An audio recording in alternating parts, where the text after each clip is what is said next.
If you want to make instant dreadlocks or maintain frizzy dreadlocks, make sure to pick yourself up a crochet hook from Greatlocs.com. Hey, what's going on everybody? Welcome back to an episode of Greatlocs. I'm Gunther the Great, and today we're going to be taking a look at Rod Wave's Freeform dreadlocks. Now real quick before we get into the video, like you seen at the beginning of the video, we sold out completely of the dreadlock locking bundles. So make sure to get the crochet hooks while they're still here. I am doing a restock very soon. I'm actually making orders today that are coming in. So everyone who ordered their locking bundle and has them on back order, they'll be shipping out very soon. So with that announcement being said, let's go ahead and jump straight into Rod Wave dreadlocks. This evolution is really cool just because we get to see Rod Wave from this stage all the way to how his hair looks now. And there has been a very quick but gradual change to his hair. So obviously here we see him with, you know, just like a regular high top fade or a taper fade with really short hair. He could have possibly had waves at this point, but even looking at this photo, we're able to tell his hair type, with his hair type being at most likely a 4B, could even be a 4A, but that's just from looking at this photo. It's kind of hard telling what the hair type is with such short hair, so let's take a look at this next one. Now with looking at the next photo, we're able to actually see his hair type clearly, and I would honestly label him as a 4B, possibly even peeking into a 4C. And we see that he's still going with the tapered fade look, and it actually works very well, especially going with the freeform look. Two haircuts that I see that are very popular with freeform dreadlocks is a high top fade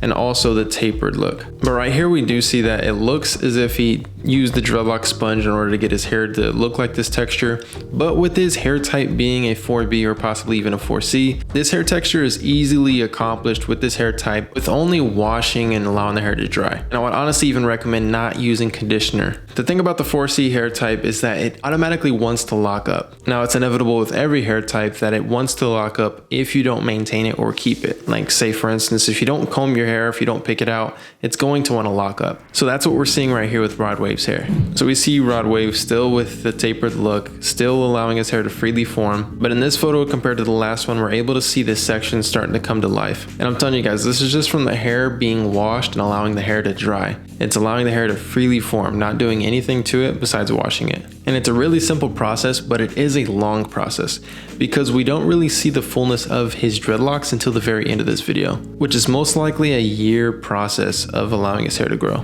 Now here it's pretty obvious that he has some locks, and with his hair type being a 4B, possibly even a 4C, the hair appears shorter than what it actually is, because the appearance of the hair right here only looks like it's about 2 to maybe possibly 3 inches, but realistically his hair length is about probably 4 to 5 inches if you were to elongate it and stretch it all the way out to its full length. But with the hair type, you have to consider the curl. So if it's a very tight curl pattern, the hair is always going to appear shorter than if your hair is a looser curl pattern. Say if you take straight hair that is 6 inches compared to a 4C that is 6 inches, then it's going to look way shorter with the 4C hair type compared to the one. That's because the curls makes it appear shorter. But the good thing about having 4C hair is that it locks up really fast. So if I were to compare one hair type versus 4C hair type, which is straight versus very tight curls, as far as how long it takes for them each to lock up, the one hair type would probably take honestly over a year to completely mature to lock up completely, versus the 4C hair type could honestly take about a month to maybe even 2 months to lock up. So that's how drastic the differences are. Now guys, this last clip isn't actually a photo, it's a video, and it was just easier to capture what his hair looks like now and get a complete look of it. He has easily over 200 dreadlocks on the top of his head, still rocking the tapered look, which makes the freeform dreadlocks look very clean. That's what I really like about freeform dreadlocks, is when people actually have a fade with them, it makes it look very sharp, especially with a nice lineup. It looks really clean. Because of course the freeform dreadlocks have that bad stigma to where people say that they look messy or dirty, but having that lineup and the fade, in my opinion, make it look so much better. I personally just love freeform dreadlocks just because everyone's are very distinct and very unique to themselves. One thing you notice about his dreadlocks now compared to the very beginning, obviously he has dreadlocks now with the freeform look. And one thing I want you to notice as well is that the dreadlocks on the very top of his head appear very short.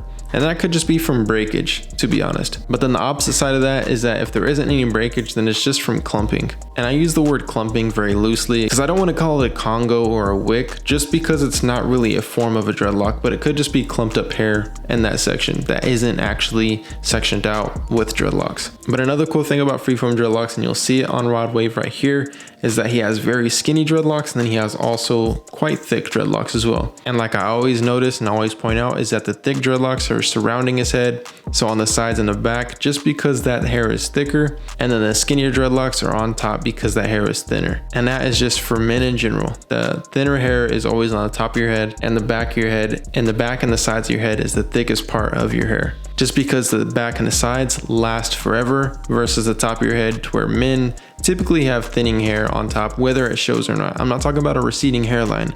I'm talking about hair thinning, and it's completely natural, and every man deals with it. But you guys, that's Rod Wave's dreadlocks. Make sure to comment down below if you like them or if you don't like them. And typically if people don't like freeform dreadlocks, just because they don't understand or haven't really seen many people with freeform dreadlocks, and that's completely understanding. But me personally, I appreciate everybody's dreadlocks. That's why I make these videos. And not only do I appreciate them, but I want you guys to know how they got them. But you guys, make sure to comment down below who you'd like to see next. Also, do not forget to go order your crochet hook right now from Greatlocs.com, because everything is selling so quick. But you guys, other than that, I'll see you guys next time.